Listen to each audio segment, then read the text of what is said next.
Irmãos e irmãs, nós vamos dar prosseguimento à nossa exposição, mas eu quero convidar todos juntos a gente orar antes de pedir a graça do Senhor. Vamos falar com o Senhor em oração.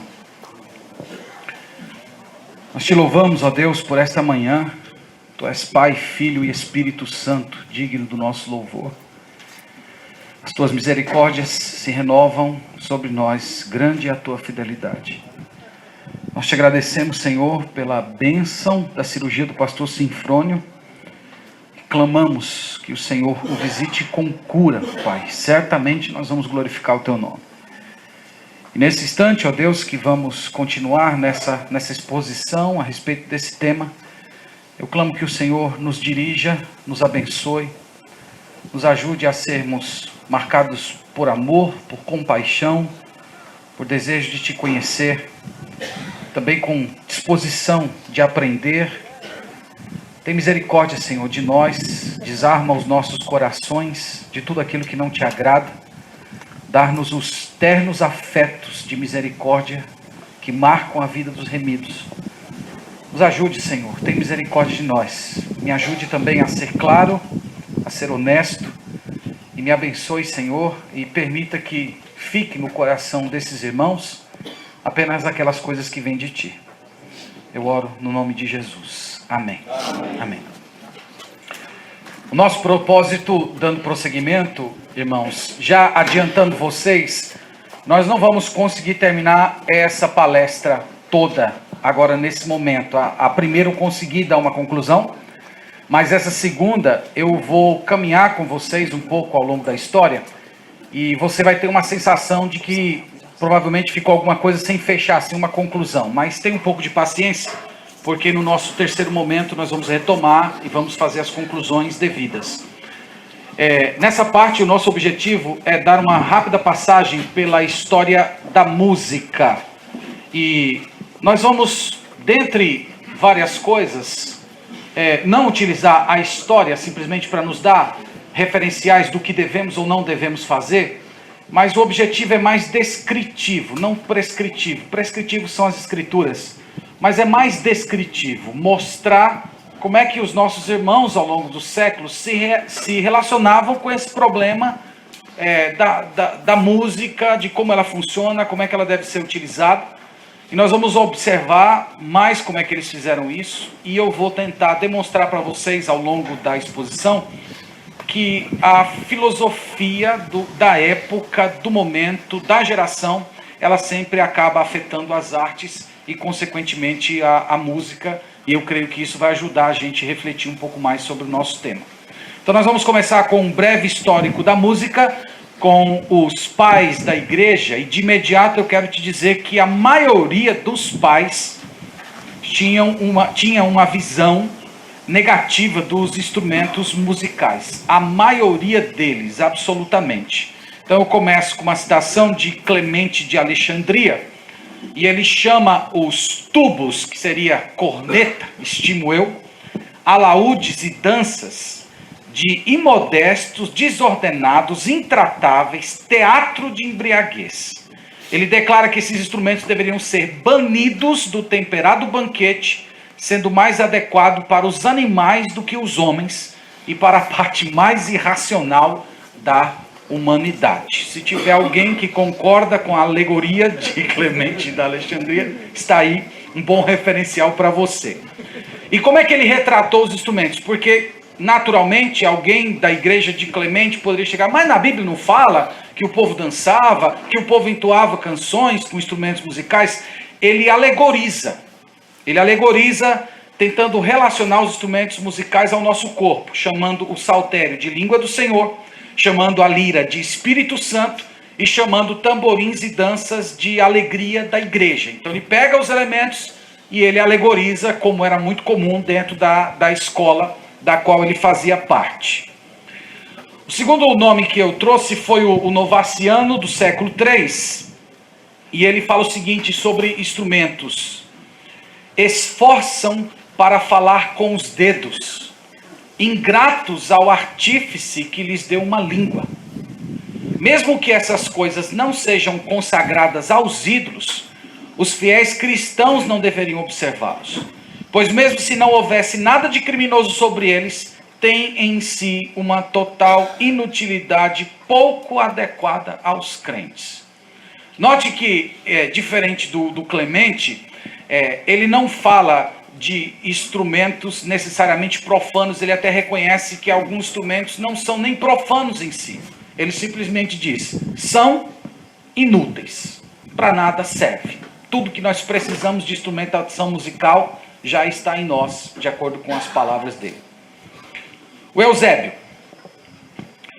Quando antigamente o povo da circuncisão adorava por meio de símbolos e tipos, não era inapropriado que eles levantassem, seria a melhor tradução, hinos a Deus com saltérios e cítara, e que eles fizessem isso nos dias de sábado. Nós, no entanto, mantemos a lei judaica interiormente, e assim seria mais docemente agradar a Deus do que qualquer instrumento musical. Levantarmos melodia em uníssono no nosso salmodiar com uma mente unânime e unanimidade de fé e piedade.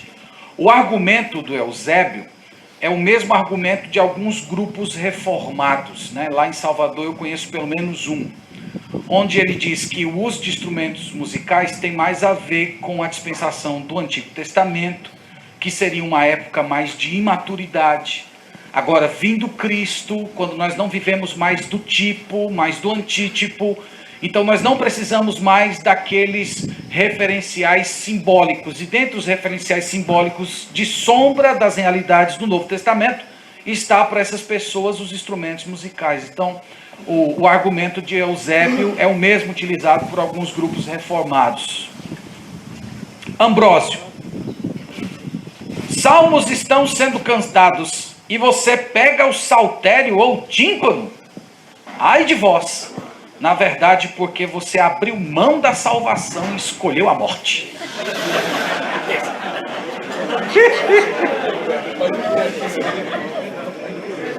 Foi pesado, não foi? Foi pesado isso aí. Imagina a irmãzinha pegando o violino. Morte para você. João Crisóstomo. Deus permitiu que esses instrumentos, então, para dar esta razão. Por causa da fraqueza deles, falando dos hebreus aqui. E porque queria para temperá-los com amor e harmonia. Para conhecer sua preguiça e descuido. Deus quis despertá-los pelo estratagema que mistura a doçura da melodia com o esforço de prestar atenção. Parece um pouco com Eusébio. Ele diz assim, os judeus eles tinham só a sombra. Então para que eles não se dispersassem, Deus deu a música para eles. Então a música ajudava eles a saírem daquela preguiça mental e fixar a atenção naqueles elementos simbólicos. Mas vindo a época que nós estamos hoje, em que não vivemos mais dos tipos, então a música se torna dispensável. É basicamente o argumento dele. E aí tem a famosa citação de Agostinho, que foi até lida pelo pastor Wagner, quando às vezes a música me sensibiliza mais do que as letras que se cantam, confesso com dor que pequei. Eu vejo essa citação de Agostinho não tanto uma citação que ignora os instrumentos musicais, mas o perigo de que de repente os instrumentos musicais podem fascinar muito mais a sua atenção do que propriamente aquilo que está sendo cantado. E ele disse que toda vez que o coração dele invertia a ordem melodia e harmonia, colocando a harmonia antes da melodia, então ele sentia que estava pecando com respeito a isso. Ok. Novamente, mesmo padrão, resumindo as citações aqui dos pais. Primeiro é que, por meio da citação dos pais, é possível você observar que na igreja antiga havia uma variedade de instrumentos musicais e até danças espalhadas pelo Império Romano.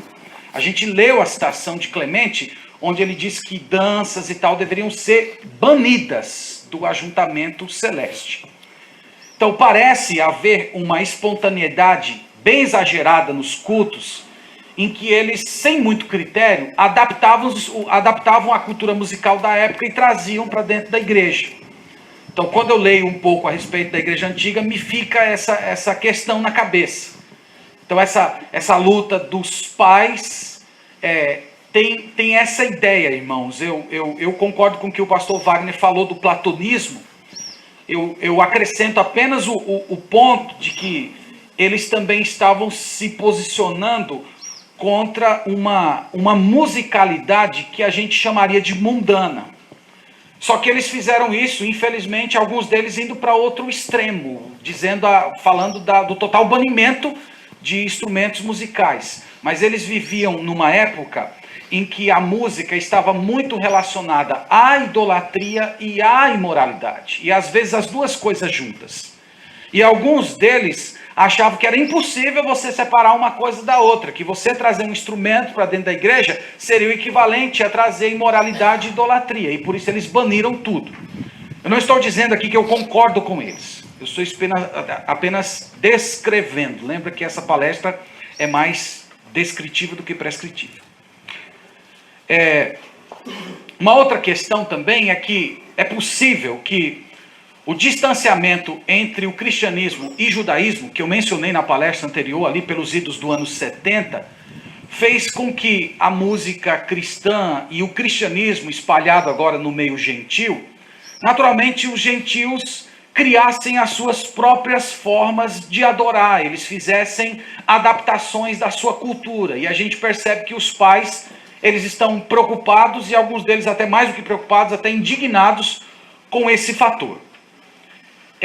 E aqueles pais que se colocaram contra o uso de instrumentos musicais em ambiente de culto, normalmente eles argumentaram nas seguintes questões. Primeiro, instrumentos são relacionados à cultura judaica. Então eles viam aquela completa descontinuidade entre os testamentos, então eles ignoravam os instrumentos musicais. Segundo, é que os instrumentos musicais são utilizados em práticas imorais, violentas e idólatras. Então eles entendiam aquele princípio da associação que o pastor Wagner mencionou. Talvez você não faria igual a eles, mas eles tinham também esse princípio em mente, pelo fato da musicalidade estar muito associada a essas questões, a musicalidade instrumental, então nós vamos banir os instrumentos.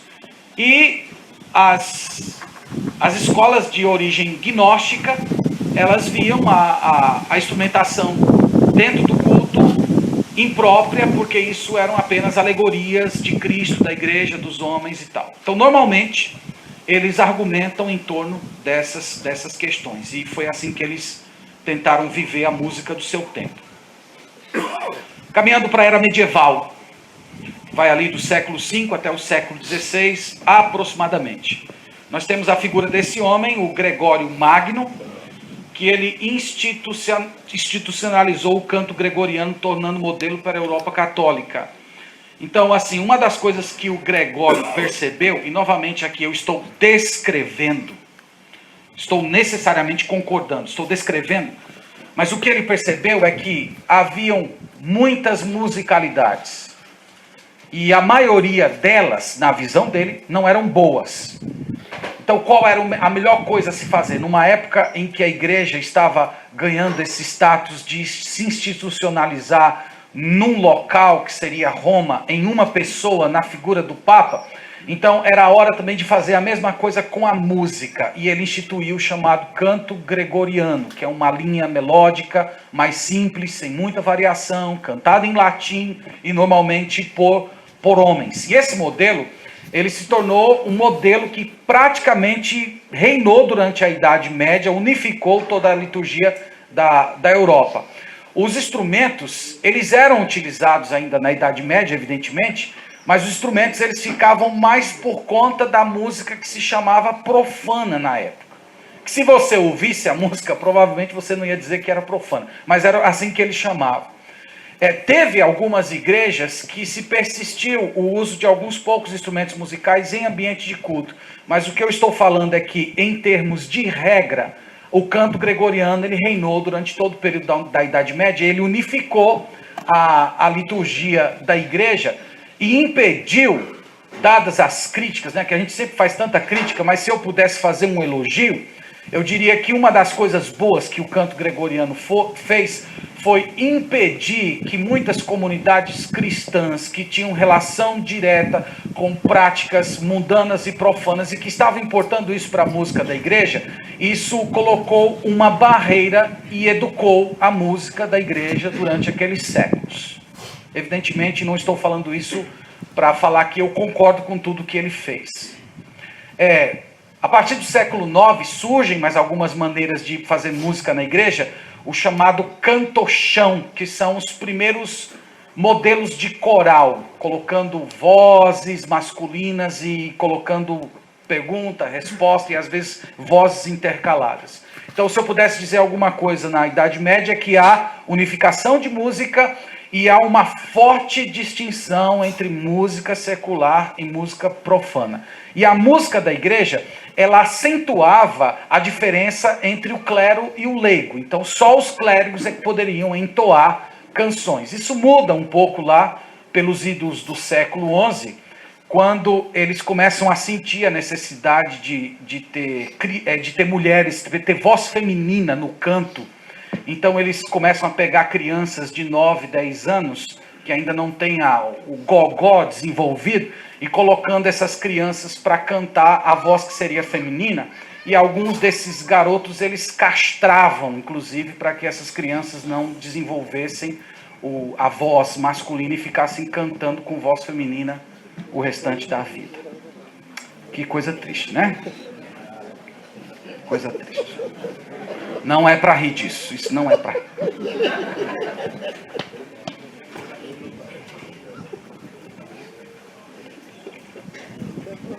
Renascimento. Irmãos, vocês lembram que o renascimento pode ser definido bem amplamente como um despertar da cultura clássica. Inclusive a palavra renascimento, ela já traz essa carga, nós precisamos renascer como se antes eles estivessem mortos. É uma palavra meio preconceituosa, mas ela fala de um retorno a todos os valores clássicos. Quando eu falo clássico, eu falo greco-romano.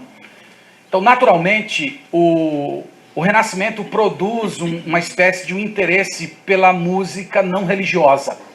Então, aquela música que era entoada pelos romanos, pelos gregos e tal.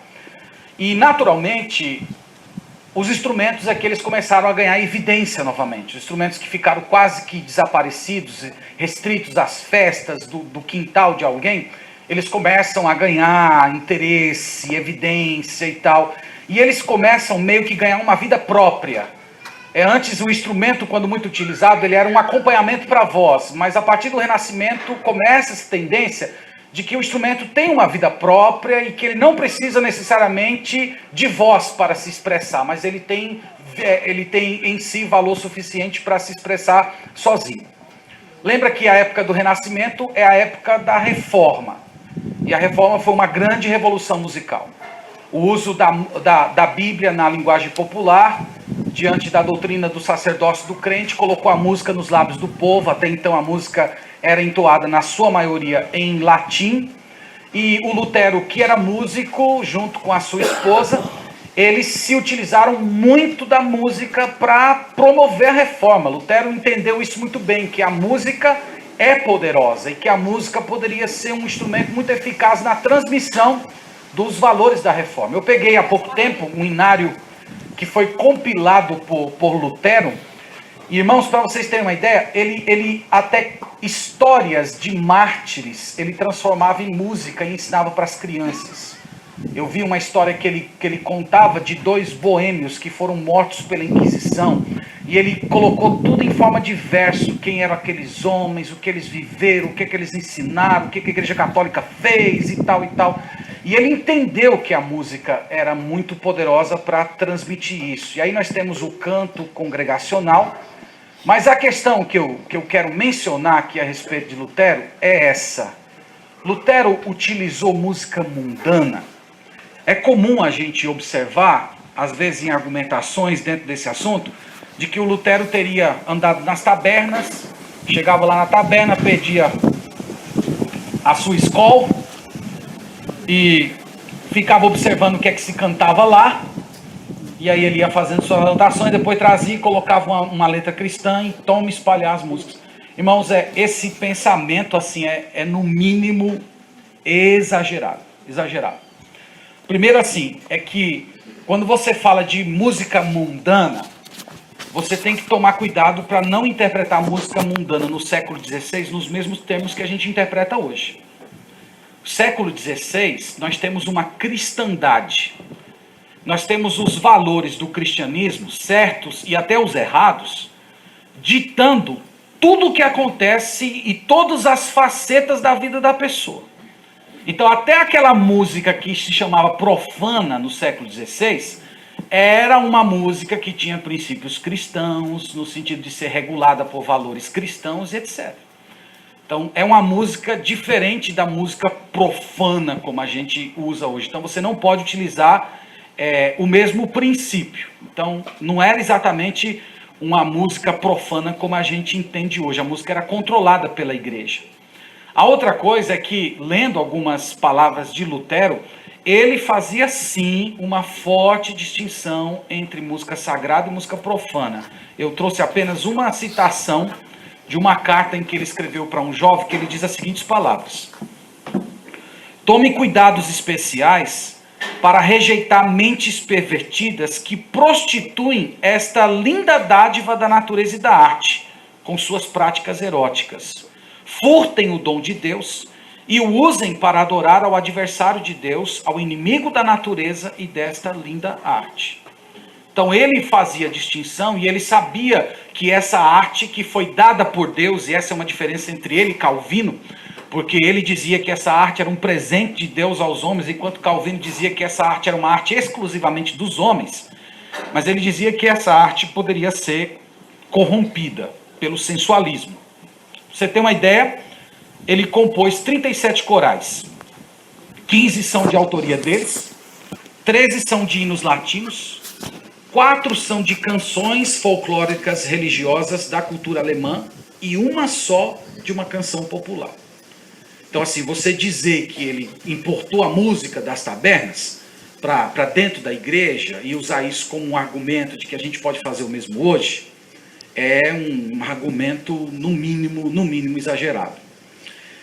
Como eu falei para vocês, o Calvino, ele já tinha uma visão diferente da música. Ele não acreditava que era uma arte que Deus deu ao homem, mas ele via muito mais como algo do ser humano mesmo.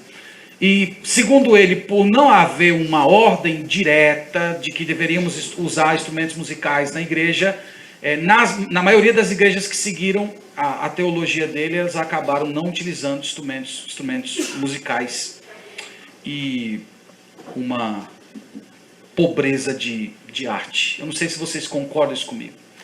Nós somos muito pobres artisticamente. Nós somos muito carentes de símbolos. E, bom, isso eu vou falar mais para frente. Vamos lá. Barroco, século XVI ao XVIII, tá aí. Então, o Barroco é fruto da Contra-Reforma. Então, faz parte daquela reação da Igreja Católica aos ideais da Reforma. Lembra que a Reforma trouxe um rejuvenescimento da música. Naturalmente, a Igreja Católica também traz a sua contribuição à música com uma mentalidade meio de concorrer com a Reforma. Então, se situa aí o Barroco do aparecimento da ópera, do oratório e do oratório. O oratório seria uma espécie de ópera com canções musicais bíblicas, até a morte de Bach, aí no final do século XVIII. O auge do Barroco são as composições do Vivaldi. Cadê os violinistas aí? Querem tocar um Vivaldi? Bom, a característica do Barroco é que as músicas são enérgicas, com muitos ornamentos, contrastes de timbres instrumentais, sonoridades fortes com suaves tons dissonantes. É também a época de novas técnicas musicais e novos instrumentos. Então a orquestra aqui está em formação. E é uma época, irmãos, de composições muito belas. Se você puder ouvir um pouco de Vivaldi, você vai ver isso. Você ouve uma música dele que deixa você bem calmo, bem tranquilo, com um pouco... Entra um segundo movimento, que é uma coisa tensa, você fica meio preocupado. é a característica da música, ela acentua formas, compassos e mistura ornamentos e timbres. É nessa época do barroco que a música instrumental passou a ter a mesma importância da música vocal. Isso é importante. Então pode-se dizer aqui que os instrumentos eles se divorciaram do canto e ganharam a sua luz própria. A orquestra ganha forma e há um aperfeiçoamento de instrumentos musicais, especialmente daquele instrumento mais lindo do mundo, que é o violino. Então ele ganha a sua força, ele ganha o seu lugar na orquestra, e desde esse dia nenhum instrumento mais roubou o lugar do violino da orquestra, nunca vai acontecer, e nem no céu isso vai acontecer. Outros instrumentos são acrescentados também, flautas, fagotes, trompas, trompetes e tímpanos. Então a orquestra, como nós conhecemos aqui, ela está mais ou menos em formação. Classicismo, século XVIII e início do século XIX. A gente tem mania de chamar toda a música erudita de clássica, e eu quero dizer que é um erro, tá bom? Quando a gente fala de música clássica, a gente está falando da música que foi desse período aí. A gente chama toda a música que tem orquestra de música clássica. Mas o classicismo foi uma das muitas escolas de música erudita. Irmãos, o classicismo, ele coincide com aquela filosofia chamada filosofia iluminista, que vocês estão bem lembrados. Salientar a luz, a razão, valores eternos, ao mesmo tempo um rompimento com o sobrenatural, com aquilo que é espiritual. Então a música do classicismo, ela reflete um pouco desse divórcio com os valores chamados mais metafísicos e sobrenaturais. Essa época do iluminismo é a época em que o ser humano acredita que a razão humana é suficiente e única para resolver todos os problemas da humanidade. E isso se reflete na música. A música é mais refinada, é mais elegante, é menos complicada. Eles tentam salientar a beleza, a graça das melodias. Lembra que os iluministas, eles tinham uma grande paixão, por assim dizer, pela natureza. Eles querem explorar a natureza com todas as suas belezas e feições. E eles vão para a música fazer a mesma coisa, explorar a música como sendo dentro do homem. É do homem que surge essa beleza e tal e tal. E eles vão fazendo isso. Essa época aqui é uma inversão. A música instrumental passou a ser mais importante que a vocal. Então lembra que durante alguns dias foi a vocal que esteve por cima, depois equilibrou, e agora a instrumental ganhou voz. E aí vocês têm compositores que vocês ouviram falar, o Mozart, o Haydn, eles foram os maiores compositores dessa época do classicismo, e eles tiveram uma importância significativa, com sonatas para piano, quarteto de cordas, outras formas musicais, e eles acrescentaram muitos instrumentos de sopro à orquestra. E é nessa época do classicismo que se desenvolve o piano. O piano vai substituir um antigo instrumento chamado cravo.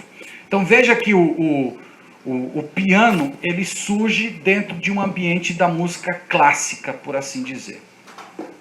Romantismo. De 1815 até século XX, ou qualquer música que faz parte dessa escola. Aqui a coisa começa a ficar mais difícil de definir, a partir do nosso, chegando aqui perto da gente, porque normalmente quando você fala dos períodos históricos anteriores, você pode ouvir uma música e dizer, essa música aqui é barroca. Então se ela é barroca, ela é daqueles ídolos ali do século XVI, XVII, XVIII até. Aqui a água começa a ficar escura e turva, porque você tem outros compositores nessa mesma época, só que não estão compondo romantismo. Então a coisa começa a complicar, e vocês vão ver que nos nossos dias é que o negócio complica mesmo. Então, irmãos, a época do romantismo na música coincide com a mesma época do romantismo na filosofia e nas artes plásticas, para quem gosta do assunto. Qual é a ideia fundamental do romantismo? É que a verdade, ela não pode ser deduzida de elementos absolutos, de axiomas. A verdade, ela só pode ser captada através do sentimento e da intuição. Então, enquanto o iluminismo salientava a verdade vindo daqui, os românticos salientam a verdade vindo daqui. Então, assim, a música romântica, ela pode ser caracterizada como uma flexibilidade maior de composições, de modos de se fazer, focando mais o sentimento. Focando mais o sentimento, as emoções. E alguns nomes que vocês já ouviram, Beethoven, Mendelssohn, Chopin, são alguns desses nomes importantes. E aqui a orquestra, ela cresce em tamanho, ela cresce em abrangência, e foi nessa época que os metais começaram a ganhar mais espaço dentro da orquestra. Irmãos, vindo aqui para o lado cristão, nós temos uma mudança radical na música cristã dessa época, que a gente é fruto dela e que a gente nunca parou para pensar, ou raramente pensou. A música cristã, há uma mudança radical na tradição de himnologia. Um dos expoentes dessa época é um homem chamado Sankey, que ele acompanhava Moody nas cruzadas evangelísticas, e ele passou a compor canções mais simples, repetitivas, e que falam mais da nossa experiência com Deus do que propriamente da pessoa, da obra de Deus e de Cristo. E vocês vão me perdoar aqui, eu sei que eu vou receber muitas pancadas por isso, mas boa parte da nossa tradição de himnologia hoje, que nós cantamos em nossas igrejas, são oriundas desse período, do período romântico, em que já há um esvaziamento da melodia, focando mais no ser humano, nos sentimentos dos seres humanos, do que na pessoa de Deus. E boa parte desses hinos estão no nosso querido e amado cantor cristão. E a gente às vezes canta essa música como se fosse assim, a expressão da boa musicalidade batista.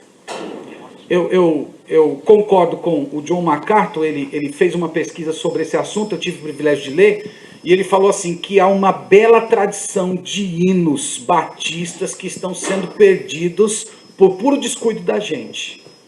E nós abraçamos essa tradição em que nós chamamos de louvor certos hinos que não são louvor. Pastor Wagner definiu louvor. Louvor é falar bem, é falar de Deus. E a gente canta, às vezes, hinos que não falam nada de Deus. Vocês vão me permitir dar um exemplo? Vamos trabalhar juntos, pelejar. Conhece, não conhece? Refrão, vamos crentes, vamos já avantes, firmes sempre contra Satanás. Esse hino é um hino a Deus? Pergunta você, é a Deus? Ele é uma advertência para o seu irmão. Você está cantando para o seu irmão. Eu poderia dar outros exemplos, mas eu só estou falando para fazer um contraponto, que nós somos, o evangelicalismo brasileiro é filho do romantismo. Os primeiros evangelistas que vieram para o Brasil, eles são influenciados pela tradição romântica. E eles são influenciados na teologia por Finney. Porque essa época do romantismo, veja como as coisas estão interligadas. Numa época em que há uma ênfase no emocional, um esvaziamento da reflexão, apelando mais para a emoção, quem é que aparece como expoente de ser pastor? Finney. E vocês conhecem quem era Finney. Vocês conhecem a pregação de Finney. Você sabe o que Finney dizia sobre a nossa boa teologia. Vocês conhecem isso, eu não preciso nem falar. Como eram os cultos dele, marcado por gritos, zumbidos, unido, pessoa imitando cachorro, bancos dos qual é a expressão? Eu quero dizer dos desesperados, mas não é desesperados não, era dos ansiosos.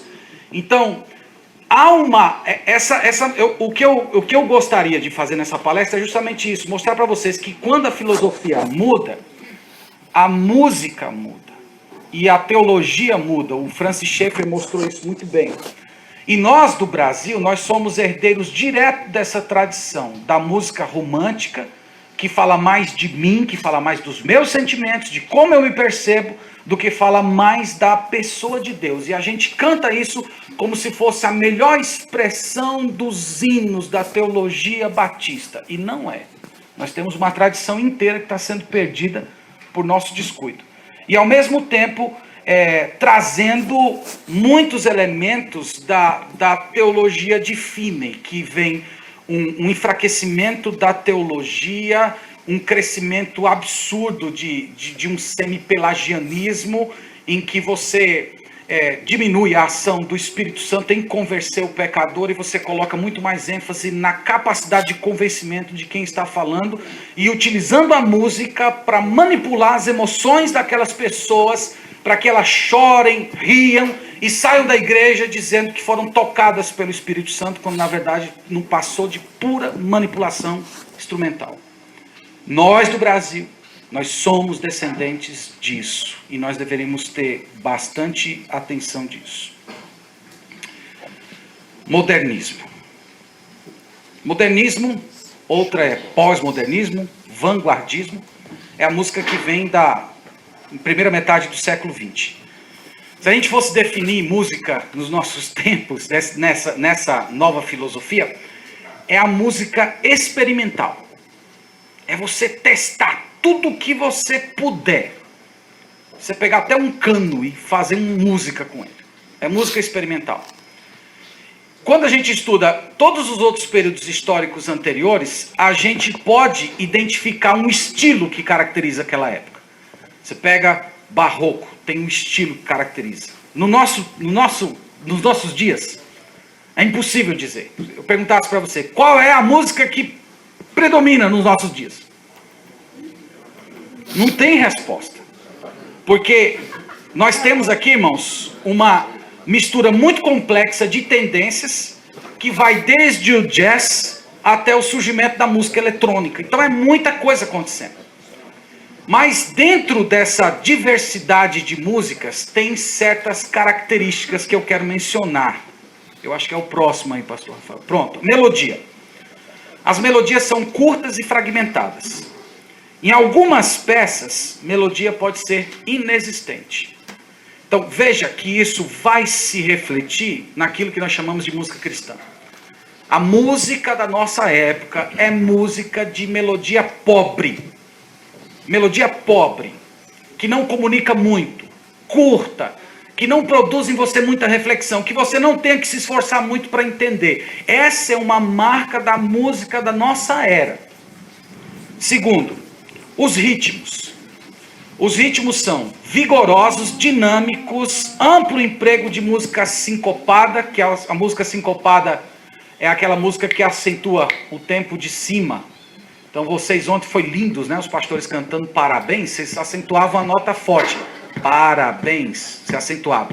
O sincopado você canta parabéns pra você. Você acentua sempre o tempo de cima. E essa música descompassada, fora do ritmo que é o normal, ela sempre induz você a se movimentar. É por isso que a música brasileira é chamada na maioria de uma música sensual.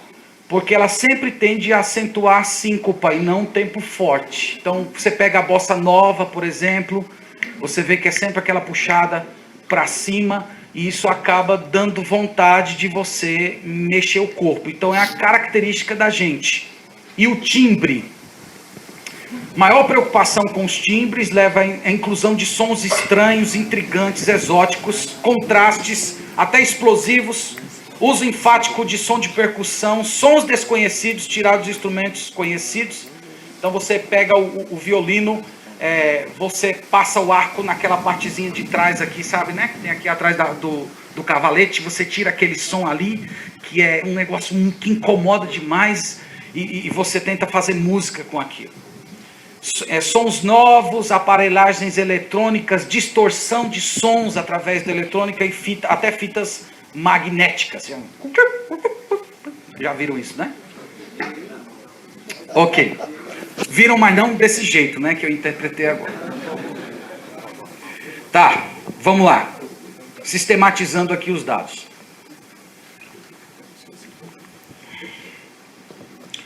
Primeira ideia que eu quero destacar é essa.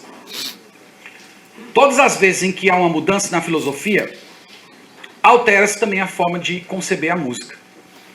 Aliás, no diagrama de Schaeffer lá, ele coloca as artes como sendo a primeira categoria que sofre influência direta da filosofia. Isto é, se a filosofia tende mais para a razão, a música é mais absoluta. Se o pêndulo vai mais para a emoção, a música tende a mexer mais com sentimentos. Se vai para desconstrução, é a mesma coisa. Se tende mais para rebeldia, que é a tendência da década de 50, também a música vai salientar isso. Então, irmãos, toda vez que a filosofia muda, a música também muda. E eu creio que é um grande desafio para a gente reconhecer qual é a filosofia do nosso tempo. Lembra que nós, como cristãos, especialmente como líderes de igreja, nós somos chamados a ler a nossa cultura a partir das escrituras e tentar entender como é que as pessoas do nosso tempo pensam e por que elas pensam. E por que de repente se criou uma demanda tão grande de instrumentos de percussão. E isso nós estamos sentindo dentro das igrejas mais nos últimos 30, 40 anos, mas na história isso já começou no início do século XX. Por que isso está acontecendo? Eu creio, nós temos que tentar investigar as razões de história, de filosofia, que criaram esse ambiente em que o ritmo se tornou mais importante que a melodia. E a partir disso a gente dá resposta a isso. Então, se eu fosse, toda vez que eu sou colocado diante dessa questão, assim, usar ou não usar instrumentos de percussão, a pergunta que eu faço antes de dar essa resposta é: por que está acontecendo em nossos corações a necessidade de ter? Durante todos esses anos de história, não se teve esse apelo para que se aumentasse